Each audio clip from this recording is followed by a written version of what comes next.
Welcome to the last breakfast. Please enjoy the video. In this video, I will explain how to replace a Hyundai Sonata tail light.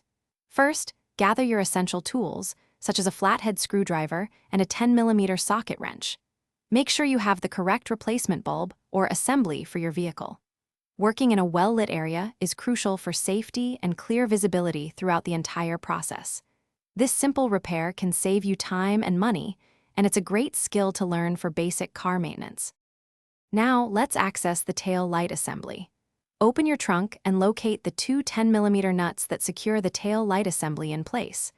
Using your socket wrench, carefully remove these nuts, making sure not to drop them. Once the nuts are off, gently pull the entire tail light assembly straight back from the vehicle. It should detach with a little steady pressure, revealing the bulbs inside. With the assembly removed, it's time to replace the bulb or the entire unit. If you're just replacing a bulb, twist the bulb sockets counterclockwise to remove them from the housing. Then, pull the old bulb straight out and firmly insert the new one.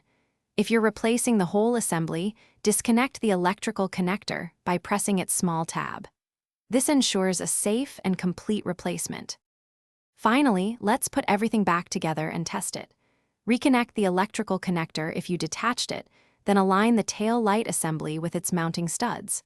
Push the assembly firmly into place until it sits flush.